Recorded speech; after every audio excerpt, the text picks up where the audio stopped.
ಬಿಜಿಕೆರೆ ವಿಎಸ್ನಲ್ಲಿ ಕಾರ್ಯದರ್ಶಿ ಪುತ್ರ ಹಾಗೂ ಉಳ್ಳವರದಾದ್ವಾರ್ ಕರ್ನಾಟಕ ರಾಜ್ಯ ಸರ್ಕಾರ ಅಧಿಕೃತ ಸುತ್ತೋಲೆ ಪ್ರಕಾರ ಸ್ವಾತಂತ್ರ್ಯ ದಿನಾಚರಣೆ ಆಗಸ್ಟ್ 15 ಮತ್ತು ಗಣರಾಜ್ಯೋತ್ಸವದ ಜನವರಿ 26ರಂದು ಡಾಕ್ಟರ್ ಬಿಆರ್ ಅಂಬೇಡ್ಕರ್ ಭಾವಚಿತ್ರ ಇರಬೇಕೆಂಬುದಾಗಿ ಸರ್ಕಾರ ಆದೇಶ ಮಾಡಿದೆ. ಆದರೆ ಮೊಳಕಾಲ್ಮೂರು ತಾಲೂಕಿನ ಬಿಜಿಕೆರೆ ಗ್ರಾಮದಲ್ಲಿ ಕೃಷಿ ಪತ್ತಿನ ಸಹಕಾರ ಸಂಘದಲ್ಲಿ ಡಾಕ್ಟರ್ ಬಿಆರ್ ಅಂಬೇಡ್ಕರ್ ಅವರ ಭಾವಚಿತ್ರ ಹಿಡಿದ ಮಹಾತ್ಮ ಗಾಂಧೀಜಿಯವರ ಭಾವಚಿತ್ರವನ್ನ ಇಟ್ಟುಕೊಂಡು ಧ್ವಜಾರೋಹಣ ನೆರವೇರಿಸಿದ್ದಾರೆ. ಸರ್ಕಾರದ ಆದೇಶದಂತೆ ಉಲ್ಲಂಘನೆಯನ್ನ ಮಾಡಿದ್ದಾರೆ. ಇವರ ವಿರುದ್ಧ ಸೂಕ್ತ ಕ್ರಮವನ್ನು ಕೈಗೊಳ್ಳಬೇಕು ಎಂದು ಕರ್ನಾಟಕ ದಲಿತ ಸಂಘರ್ಷ ಸಮಿತಿ ಮುಖಂಡರು ಆಗ್ರಹ ಮಾಡಿದ್ದಾರೆ.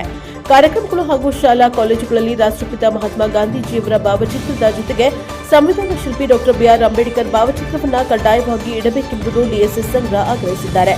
ಹಾಲಿ ಅಧ್ಯಕ್ಷರು ಗೊಂಚಿಗರ ಮಂಜಣ್ಣ, ಮಾಜಿ ಅಧ್ಯಕ್ಷರು ತಿಮ್ಮಾರೆಡ್ಡಿ ಗೌಡ ಹಾಗೂ ಸೊಸೈಟಿ ಸೆಕ್ರೆಟರಿಯಾದ ಬೋರಣ್ಣ ಅವರು ಉಪಸ್ಥಿತರಿದ್ದು ಅವರು ಉಡಾಫೆ ಉತ್ತರಗಳನ್ನು ನೀಡಿದ್ದಾರೆ. ನಮ್ಮ ಸಹಕಾರಿ ಸಂಘ ಸರ್ಕಾರದ ಅಧೀನದಲ್ಲಿ ಇಲ್ಲ, ನಮಗೆ ಯಾವುದೇ ಮಾಹಿತಿ ಬಂದಿಲ್ಲ. ಸುಮಾರು 30 ರಿಂದ 40 ವರ್ಷಗಳಿಂದ ನಾವು ಒಂದೇ ಫೋಟೋ ಇಟ್ಟು ಪೂಜೆ ಮಾಡ್ತೇವೆ ಎಂದು ದಲಿತರ ಮೇಲೆ ಹರಿಹಾಯ್ದಿದ್ದಾರೆ. ಇದು ಅಲ್ಲದೆ ಯಾವುದೇ ಸಂಬಂಧ ಇಲ್ಲದೆ ಸೊಸೈಟಿ ಬೋರಣ್ಣ ಅವರ ಪುತ್ರ ಎಲ್ಲರ ಮೇಲೂ ದಬ್ಬಾಳಿಕೆಯ ಉತ್ತರವನ್ನು ನೀಡಿರುತ್ತಾರೆ.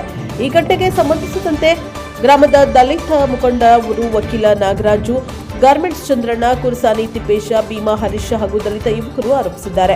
ಬ್ಯೂರೋ ರಿಪೋರ್ಟ್ ಹರೀಶ್ ಎನ್ಕೆ, ಟಿವಿ4 ನಾಯಕನಹಟ್ಟಿ.